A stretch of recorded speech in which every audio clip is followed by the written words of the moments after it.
Bulletin में खुशामदीद। आगाज में बात करेंगे मौसम के हवाले से और आपको बताएंगे कि मलका कोहसार मरी जहां शदीद बर्फबारी जारी है। झीका गली, मॉल रोड, गुलदना रोड समेत दीगर इलाकों में 2 फीट तक बर्फ पड़ चुकी है। पूरी वादी ने सफेद चादर ओढ़ रखी है, मगर छुट्टी होने के बावजूद सयाहों की तादाद मामूल से कम है। ऐसे सुहाने मौसम में जहां कभी तिल धरने की जगह नहीं होती थी, आज उस मॉल रोड पर सन्नाटा है। कई इलाकों में सड़कों और बिजली की बंदिश की भी इत्तलात है। मजीद जानते हैं मरी से अपने नुमाइंदे शहजाद अली से। तो शहजाद, अब तक कितने सयाह मरी आ चुके हैं और इंतजामिया ने क्या हिफाजती इंतजाम कर रखे हैं? जी इरम, बिल्कुल मैं इस वक्त मौजूद हूँ माल रोड पर। यहाँ पर 4 सू जो है वो बर्फ़ की सफ़ेद चादर ओढ़ रखी है। हर चीज़ जो है वो बर्फ़ की सफ़ेद चादर में ढकी हुई है। अब तक जो हमें बताया गया है कि 2 फुट तक जो है वो बर्फ़ है। कल रात से ये बर्फ़बारी का सिलसिला जारी है। मौसम इंतहाई रोमांटिक है मरी का। लेकिन एक बड़ी चीज़, जो यहाँ पे सयाह आते थे, यहाँ पर तिल धरने की जगह नहीं होती थी माल रोड मरी पर, अब यहाँ पर सन्नाटे हैं, वीराने हैं, क्योंकि साने मरी के बाद अब तक जो है वो सयाहों का एतमाद बहाल नहीं हो सका है। हमारी जो है वो इंतज़ामिया से बात हुई, उन इंतज़ामिया के मुताबिक इस वक्त जो है वो मरी में तकरीबन 2000 के करीब जो है वो सयाह मौजूद हैं और सुबह से अब तक जो है वो 345 गाड़ियाँ मरी में दाखिल हुई हैं, जबकि 380 के करीब गाड़ियाँ जो है वो यहाँ से निकल भी चुकी हैं।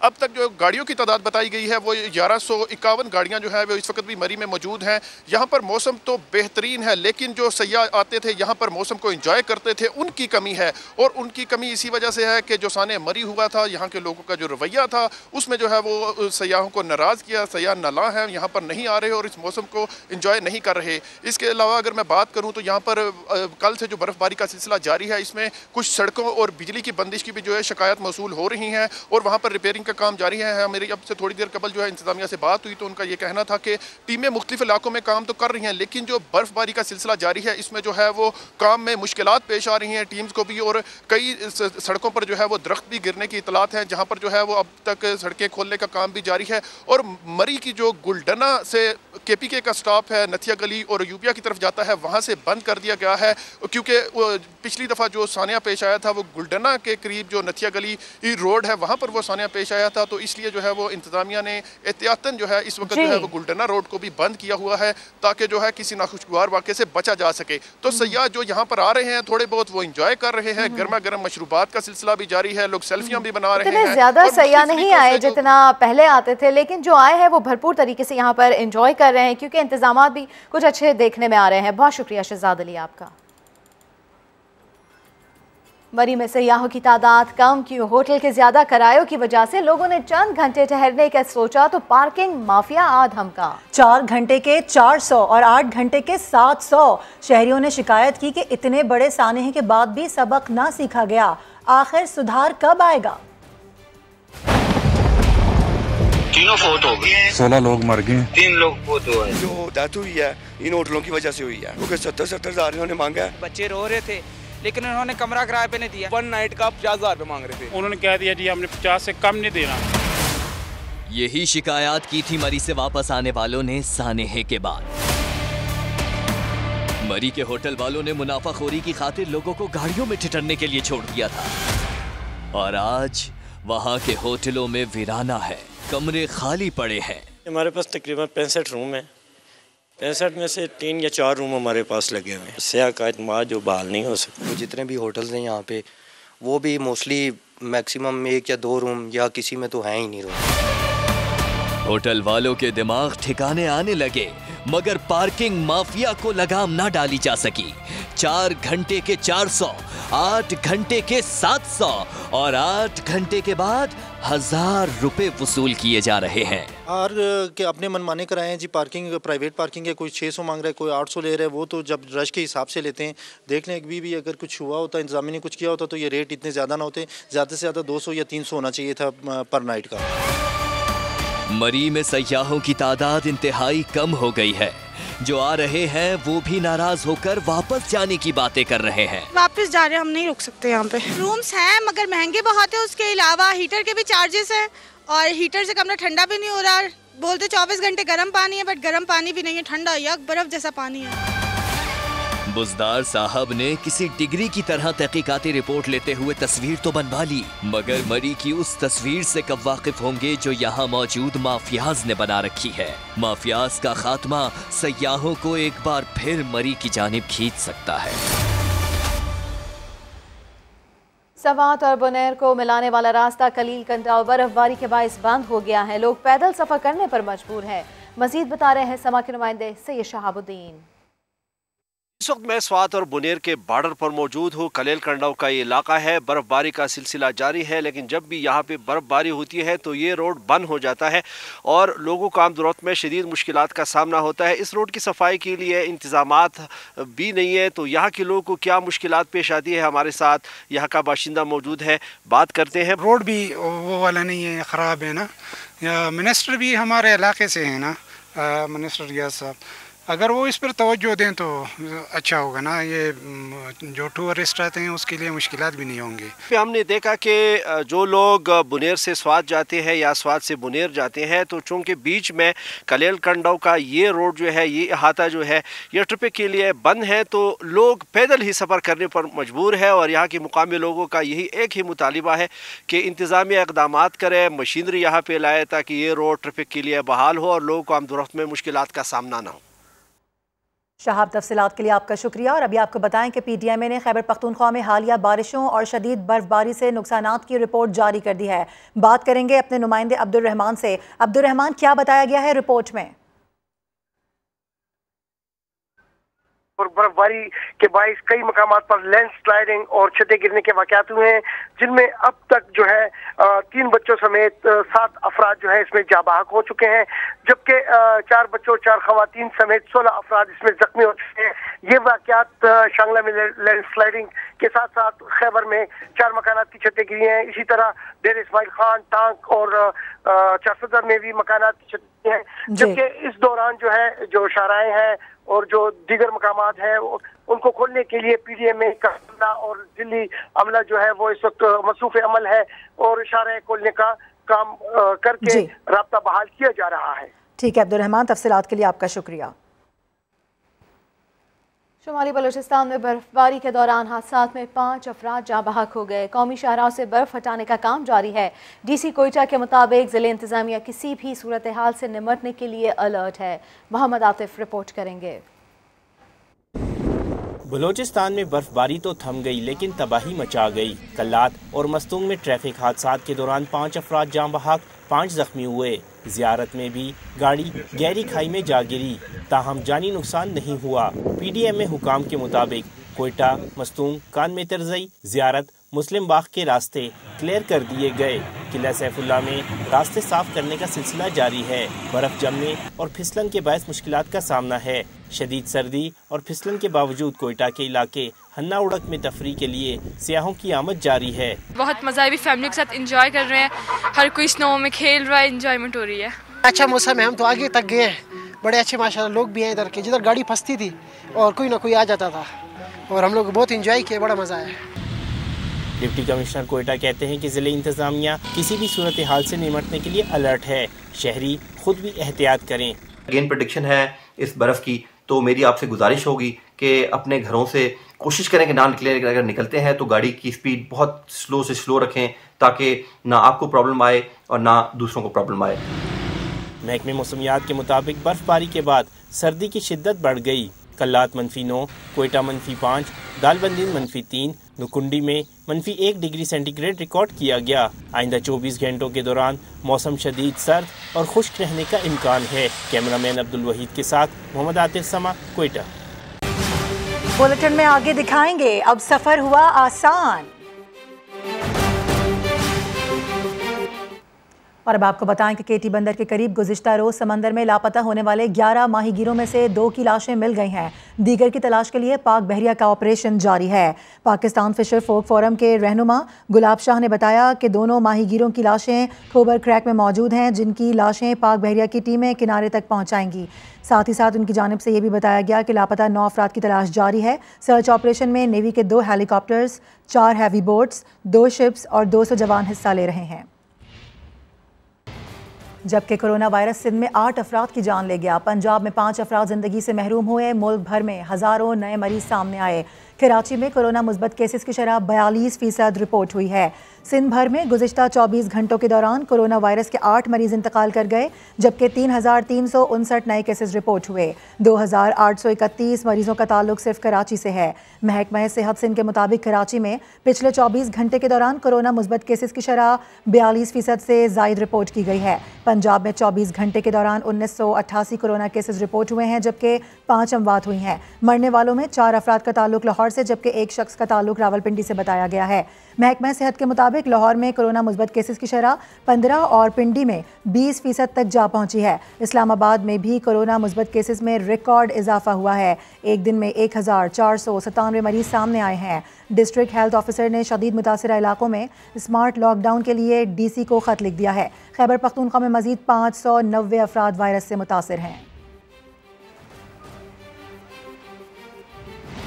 कातिल वबा कोरोना की 5वीं लहर ने कराची में घर कर लिया। मुस्बत केसेस की शरह 46% तक पहुंचने के बाद कराची में एक बार फिर शदीद मुतासरा इलाकों में माइक्रो स्मार्ट लॉकडाउन नाफिज किया जा रहा है। जिला बस्ती में ओमिक्रॉन के 106 केसेस सामने आने के बाद माइक्रो लॉकडाउन नाफिज कर दिया गया है। जिन इलाकों में लॉकडाउन लगाया गया उनमें गुलबर्ग, नॉर्थ नाज़िमाबाद, नॉर्थ कराची और लियाकताबाद की मुतादिद UCs शामिल हैं। हॉटस्पॉट एरियाज़ में बेजा आमदोरफ्त पर पाबंदी होगी। नोटिफिकेशन के मुताबिक माइक्रो स्मार्ट लॉकडाउन 5 फरवरी तक नाफिज रहेगा। और कराची की टूटी सड़कों पर चलती खटारा बसों के मुकाबले पर ग्रीन लाइन सर्विस किसी नेमत से कम नहीं, जिसने सरजानी से नुमाइश तक शहरियों को आरामदेह और बाकिफ़ायत ट्रांसपोर्ट की सहूलत मुहैया कर दी है। यौमिया 1,35,000 मुसाफिरों की गुंजाइश रखने वाले मेगा प्रोजेक्ट को शुरू हुए 2 हफ्ते हो गए हैं। इस दौरान मुसाफिरों का तजर्बा कैसा रहा, उन्हें क्या शिकायत हैं, इंतज़ामिया इस प्रोजेक्ट का मुस्तकबिल कैसे देखती है, साद साबरी की रिपोर्ट में आपको दिखाते हैं।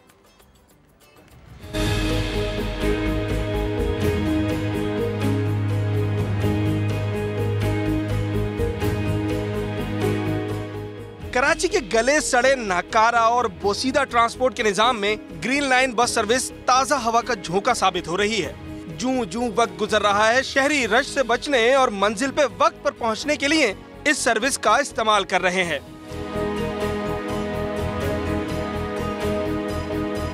जिसकी वजह से ग्रीन लाइन पर मुसाफिरों की तादाद बतदरीज बढ़ती जा रही है। ग्रीन लाइन पर इब्तिदाई 3 दिनों में ही यौमिया मुसाफिरों की तादाद 32,000 पर पहुंच गई थी। शहरी इस जदीद बस सर्विस की सहूलत से न सिर्फ फायदा उठा रहे हैं बल्कि मुतमईन भी हैं।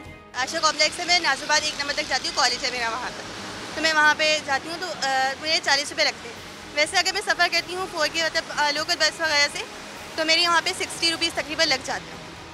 तो मेरा एक्सपीरियंस बहुत ही अच्छा है और आराम से आने जाना है। हमें शादमान जाना है, सगे हसन जाना है, तो ये हमारे लिए ग्रीन लाइन जो है वो बेहतरीन वो है बस सर्विस है। मैंने उसके लिए कार्ड बनवा लिया है और मैं जब चाहूँ मैं आराम से आना जाना कर रहा हूँ। ट्रांसपोर्ट के इस बाकिफायत निजाम का फायदा उठाने वालों का रश वीकेंड पर बढ़ जाता है और खास तौर पर ग्रीन लाइन के नुमाइश स्टेशन पर मुसाफिरों की कतारें लग जाती हैं।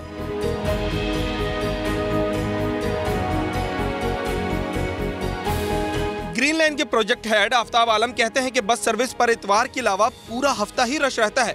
हमारे जो पीक डेज हैं वो मंडे से लेकर सैटरडे होते हैं। संडे चूँकि ऑफ होती है कराची में भी, मतलब बहुत सारी इंस्टीट्यूशन शॉप्स वगैरह बंद होती है, तो हमारा ऑफ पीक डे होता है। और जहाँ पीक आवर्स की अगर आप बात करें तो वो 8 to 10 ये हैं, फिर 10 से फिर 12 ऑनवर्ड फिर हमारे पीक और रात तक ही चलते हैं। रश और मुसाफिरों की तादाद बढ़ने के बावजूद शहरियों की बड़ी तादाद ऐसी है जो सुरजानी से नुमाइश के दरमियान चलने वाली ग्रीन लाइन बस सर्विस को इस्तेमाल नहीं कर रही है। ये तो नुमाइश तक जाती है, आगे फिर दूसरी गाड़ी में जाना पड़ता है। ग्रीन लाइन में ये है कि ये सिर्फ वहाँ तक नुमाइश तक जाती है और आगे वहाँ जाना फिर वहाँ वेट करना पड़ता है, इससे जब बंदा खानकोच में चला जाए। वाटर पंप वाली साइड वाली जो आवाम है ना वो चिंची में ही जाती है क्योंकि वहाँ पर रूट नहीं जाता इसका। ग्रीन बस का किराया ज़्यादा है और रिक्शा का कम है, तो इसलिए चले जाते हैं आराम से सुकून से। बहुत स्टाफ दूर है इसका, दूसरा ये किराया भी बहुत है इसमें। प्रोजेक्ट हेड आफ्ताब आलम ग्रीन लाइन पर मुसाफिरों की कम तादाद के तासर को दुरुस्त नहीं समझते, बल्कि उनका कहना है कि आगाही आने के साथ ये तादाद बढ़ती चली जाएगी। पैसेंजर जो हैं वो तकरीबन कोई up to 50,000 per day travel कर चुके हैं और ऐसे ग्रेजुअली बढ़ रहे हैं। 30, 35, 40 नहीं, ये मतलब है कि डेली कर रहे हैं। 50-50 का हमारे पास फिगर आ गया है अब ये, और भी इंशाल्लाह, क्योंकि लोगों को अवेयरनेस नहीं है कार्ड किस तरह बनता है, टिकट वगैरह, जिस तरह अवेयरनेस लोगों में बढ़ रही है, अवेयरनेस आ रही है तो हमारे पैसेंजर बढ़ रहे हैं। ग्रीन लाइन बस के मुंतजमीन को दीगर शहरों में चलने वाली मेट्रो बस सर्विस के तजुर्बे से भी फायदा पहुँच रहा है और वो पुरुम्मीद हैं कि जल्द यौमिया मुसाफिरों का मुकर्ररा हदफ हासिल कर लेंगे। हमारे पास पेशावर का भी एक्सपीरियंस है, मुल्तान का भी है, तो पैसेंजर मतलब वो day by day with the passage of time वो बढ़ता है, कम नहीं होता। तो जो हमारी एक्सपेक्टेशंस है इंशाल्लाह 1,30,35,000 पैसेंजर पर डे, वो इंशाल्लाह हम बहुत जल्द ये फिगर टच कर लेंगे। अगर 130 हम क्रॉस कर भी जाते हैं तो हमारे पास उसके लिए भी रिजर्व कोटे में 10 बसेज हैं। कराची के ट्रांसपोर्ट निज़ाम से परेशान शहरी मजमूई तौर पर ग्रीन लाइन सर्विस से मुतमईन हैं, लेकिन अपने रूट के लिए बसें ना चलाने की शिकायत भी करते हैं। जबकि जायद किराए की शिकायत करने वालों को मुंतजमीन ने मशवरा दिया है कि वो कार्ड की सहूलत से फ़ायदा उठाकर कम किराए में इस बेहतरीन सहूलत का फ़ायदा उठा सकते हैं। कैमरामैन मोहम्मद कामरान के साथ साबरी समा, कराची। खुदा करके कराची में भी ग्रीन लाइन मंसूबा मुकम्मल हो चुका और बसें चल पड़ी, मगर अब तक ग्रीन लाइन में इतनी बसें नहीं चलाई गईं जो शहरियों की ज़रूरत पूरी कर सकें। यही वजह है कि शदीद रश के मनाज़र देखने में आ रहे हैं। कराची और दीगर शहरों की आबादी और मेट्रो सर्विस का मवाजना करते हैं। पहले बात करते हैं कराची की। कराची की आबादी 2 करोड़ से ज़्यादा बताई जाती है। ग्रीन लाइन के 22 किलोमीटर के ट्रैक पर 22 स्टेशन मौजूद हैं। किराया है 15 से 55 रुपए। ग्रीन लाइन में चलने वाली 80 बसों पर रोज़ाना 1,35,000 अफराद सफ़र कर सकते हैं, लेकिन फ़िलहाल यौमिया तकरीबन 50,000 अफराद इस्तिफ़ादा कर रहे हैं।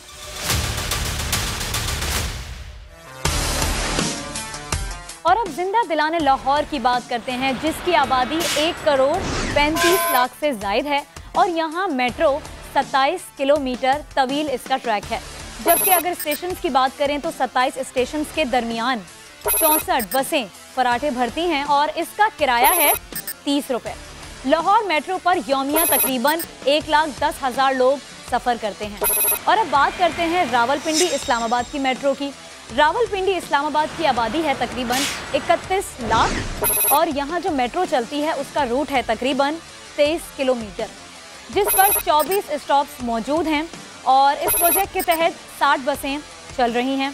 फीस सवारी अगर हम इसका किराया आपको बताएं तो वो है 30 रुपये और रोज़ाना 1.5 लाख अफराद इसमें सफ़र करते हैं। और अब मुल्तान की बात करते हैं।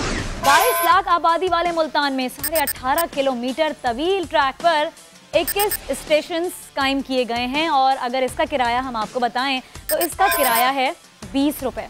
यहाँ 35 मेट्रो बसों पर रोज़ाना तकरीबन 45,000 शहरी सफ़र करते हैं।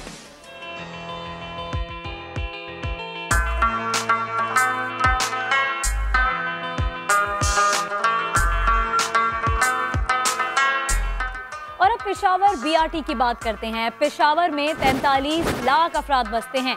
यहाँ की मेट्रो बस सर्विस के ट्रैक की अगर बात की जाए तो वो है 27 किलोमीटर तवील और इस तवील ट्रैक पर 31 स्टॉप बनाए गए हैं। पेशावर बीआरटी का किराया है 10 से 35 रुपए। पेशावर बीआरटी की 158 बसें हैं और इन बसों पर यौमिया तकरीबन 2.5 लाख अफराद सफ़र करते हैं। यानी मजमूई तौर पर अगर देखा जाए तो मुसाफिरों की तादाद के लिहाज से पेशावर मेट्रो सबसे कामयाब नजर आती है। खटारा बसों के सताए कराची वाले पुरसुकून सफ़र के लिए जदीद ग्रीन लाइन स्टेशन का रुख कर रहे हैं। कुछ शहरी तो सिर्फ तफरी के लिए ग्रीन लाइन में सफ़र कर रहे हैं। वर्किंग डेज में ग्रीन लाइन स्टेशन पर कितनी लंबी लाइनें होती हैं, बताएंगे समा के नुमाइंदे खुसूसी रेहान अहमद। पुरानी नुमाइश के ग्रीन बस स्टेशन के ऊपर आवाम का बेइंतहा रश है। लोग बहुत बड़ी तादाद में ग्रीन बस इस्तेमाल कर रहे हैं। कुछ लोग घूमने के लिए जा रहे हैं, कुछ अपने घरों की तरफ रवानगी इख्तियार कर रहे हैं। ख़वातीन, बूढ़े, बच्चे क्या मसाइल हैं, क्या महसूस कर रहे हैं और क्या चाहते हैं, चल के इनसे बात करते हैं। आइए।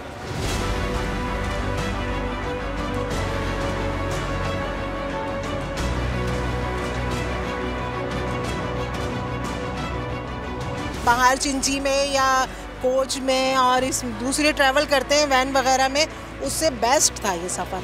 ना हमें खड्डों का पता चला ही नहीं चल रहा था कि हम बस में सफ़र करें।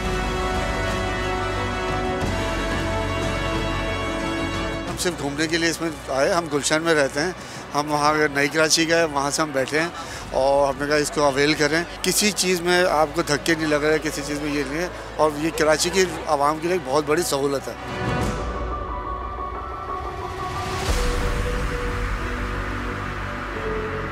बहुत ज़बरदस्त, बेहतरीन, कराची वालों के लिए एक बेहतरीन चीज़ है। और थोड़ा सा देखिए, गवर्नमेंट हमें देती है, हर चीज़ देती है, लेकिन थोड़ा सा कोऑपरेट हमें आवाम को भी करना है।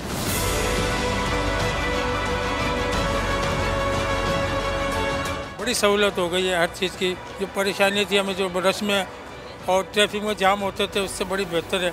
हम न्यू कराची यूपी मोड़ से यहाँ पे तकरीबन 25 मिनट या 30 मिनट में पहुँच जाते हैं। इतने सारे बिठाए जा रहे हैं, सीटें हैं नहीं, किराया इतना ज़्यादा ले रहे हैं, कम से कम बैठने के लिए सीट तो होनी चाहिए। आप खुद लगाएं, यूपी से नुमाइश तक खड़े होकर आना, इतने छोटे छोटे, जबकि टिकट इन तक का है 55 रुपये।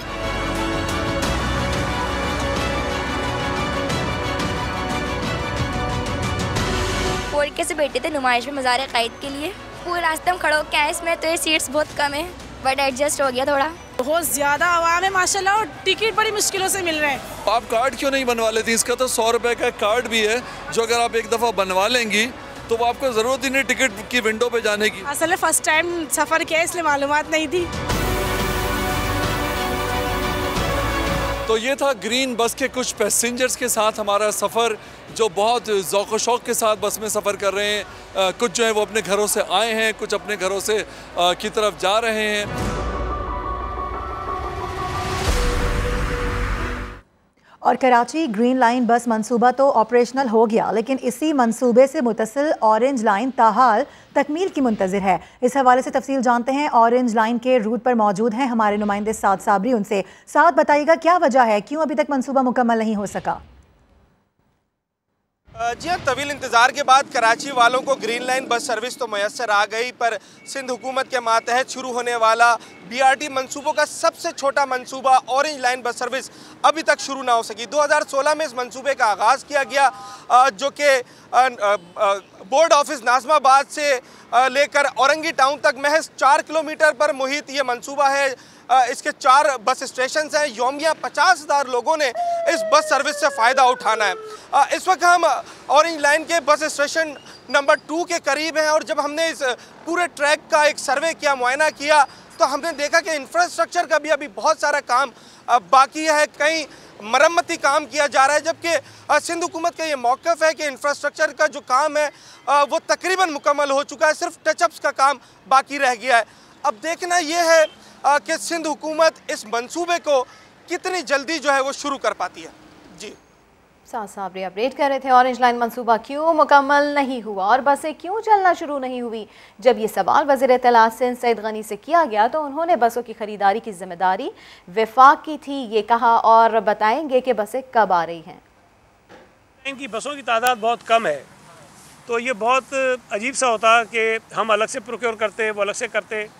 तो जब ग्रीन लाइन की प्रोक्योरमेंट उन्होंने शुरू की तो हमने ये प्रोक्योरमेंट भी उनको दे दी, उसके पैसे हम दे चुके हैं। तो बसें तो उनको पता होगा आई हैं नहीं आई हैं, कब आ रही हैं, कब शुरू करेंगे।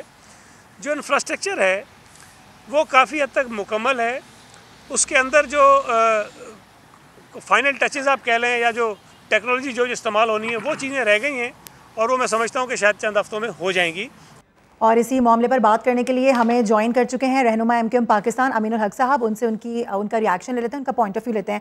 अमीनुल हक साहब, एक जानिब हम देख रहे हैं कि ग्रीन लाइन मंसूबा मुकम्मल हो चुका है, दूसरी जानिब हम ये देख रहे हैं कि ऑरेंज लाइन इस वक्त ताखीर का शिकार है, और पीपल्स पार्टी के इल्ज़ामात हैं कि नई बसें ला रहे हैं। इस पर क्या कहेंगे? दावे किए जा रहे हैं लेकिन काम नहीं हो रहा।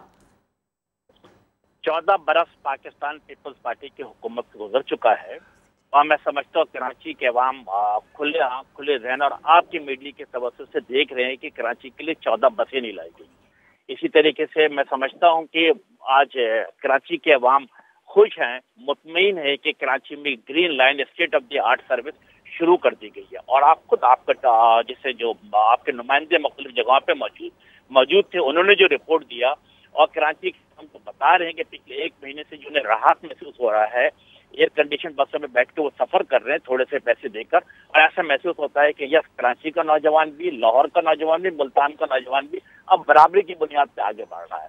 तो मैं समझता हूँ वफाक हुकूमत ऐसे ना खराज तहसीन के मुस्तहिक है, लेकिन जब मैं ऑरेंज लाइन को देखता हूँ अब मुझे याद है कि गालिबन 2016 की बात थी और जनवरी या फरवरी का महीना था। गालिबन ग्रीन लाइन का उस वक्त के वज़ीर-ए-आज़म ने ऐलान किया था। उसी तकरीब के अंदर सिंध के चीफ मिनिस्टर क़याम अली शाह साहब मौजूद थे। उन्होंने क्या ऐलान किया था कि जी ऑरेंज लाइन भी हम शुरू करेंगे इंशाअल्लाह ताला, और क्या दावा किया कि जिस दिन और ग्रीन लाइन शुरू होगी सेम डे के साथ साथ ऑरेंज लाइन भी शुरू हो जाएगी। लेकिन जिस तरीके से पाकिस्तान पीपल्स पार्टी की सिंध हुकूमत बेहिस, नालायक और जैसे कहते हैं सियासी इंतखाब की बुनियाद पे ग्रीन लाइन में रुकावटें खड़ी की। पहले वादा किया था कि सिंध हुकूमत 80 बसें सिंध हुकूमत देगी, जब उन्होंने इनकार किया तो वफाक हुकूमत भी 80 बसें लेकर आई। इसी तरीके से ग्रीन ऑरेंज लाइन का मनसूबा था जो सिर्फ 3.7 किलोमीटर है, 4 किलोमीटर 3.7 किलोमीटर है। हमने बार बार उन्हें याद दहानी कराते रहे, हर मीटिंगों में उनको बताते रहे, जो हमारे कराची ट्रांसफॉर्मेशन कमेटी की मीटिंग थी, और हमेशा ये दावा किया गया। ठीक है, आप लोगों की जानिब से बार बार उनको याद भी दिलाया गया कि आपके जो वादे थे वो अभी तक वफा नहीं हुए हैं। सियासत सब करें लेकिन आवाम की फलाह व बहबूद के लिए कोई नहीं काम कर रहा। बहुत शुक्रिया अमीनुल हक साहब, आप हमारे साथ मौजूद थे। आईसीसी ने T20 players of the year का ऐलान कर दिया है। पाकिस्तान के Mohammad Rizwan T20 player of the year करार। मोहम्मद रिजवान की 2021 में कारकर्दगी शानदार रही। रिजवान ने 29 मैचेस में सबसे ज्यादा 1326 रन स्कोर किए। बिल्कुल, आईसीसी ने T20 player of the year का ऐलान कर दिया है। पाकिस्तान के Mohammad Rizwan T20 player of the year करार पाए हैं, जब मोहम्मद रिजवान की 2021 में कारकर्दगी शानदार रही। रिजवान ने 29 मैचेस में सबसे ज्यादा 1326 रन स्कोर किए। आपको ये बताते चले कि आईसीसी ने T20 player of the year का ऐलान कर दिया। पाकिस्तान के Mohammad Rizwan T20 player of the year करार पाए हैं। मोहम्मद रिजवान की 2021 में कारकर्दगी शानदार रही। रिजवान ने 29 मैचेस में सबसे ज़्यादा 1326 रन स्कोर किए।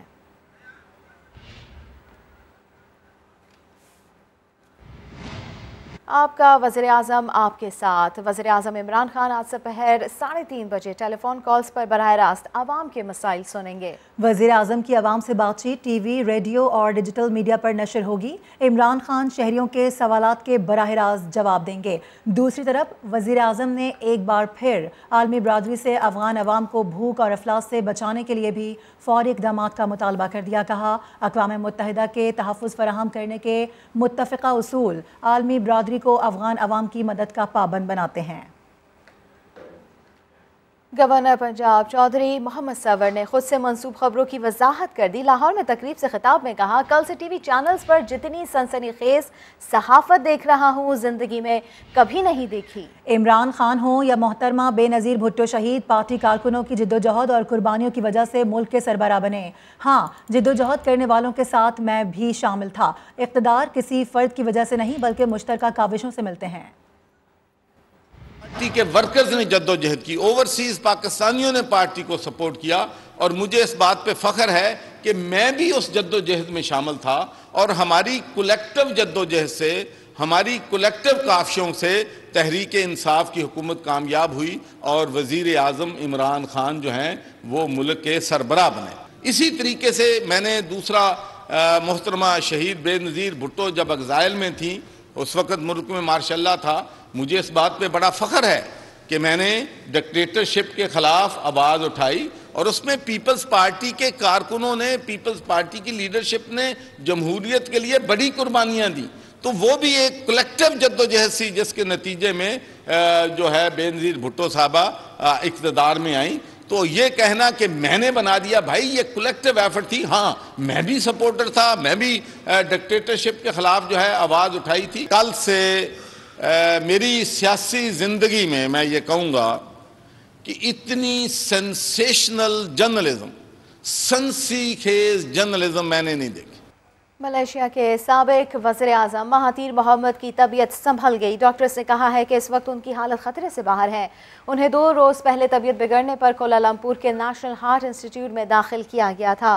रवा महीने महातीर मोहम्मद तीसरी बार तबीयत ख़राब होने पर हस्पताल में दाखिल किए गए हैं। महातीर मोहम्मद को कई साल से दिल के अमराज लाहक है। उन्हें दिल के कई दौरे पड़ चुके हैं, बाईपास सर्जरी भी हो चुकी है। उनकी बेटी मरीना महातीर ने बताया कि वो अब भी ज़ेर इलाज है और बेहतर हालत में है। आवाम से दुआ की दरख्वास्त है। और शहबाज शरीफ ने महातीर मोहम्मद की सेहत के हवाले से नेक तमन्नाओं की बजाय ताज़ियत कर डाली। शहबाज शरीफ ने सोशल मीडिया पैगाम में महातीर मोहम्मद की वफ़ात को पूरी दुनिया के मुसलमानों के लिए गम की खबर करार दिया। शहबाज शरीफ ने महातीर मोहम्मद की सेहत के लिए नेक तमन्नाओं के बजाय उनके अहले खाना और सोगवारों से ताज़ियत कर डाली। गलती का एहसास होने पर फ़ौरन सोशल मीडिया वेबसाइट से अपना ताज़ियत का पैगाम डिलीट कर दिया। Welcome back. शोखो चंचल रंगों का ट्रक आर्ट अब पहनावों की भी शान बनने लगा है। कैसे जानते हैं पेशावर से अब्दुल रहमान की इस रिपोर्ट में।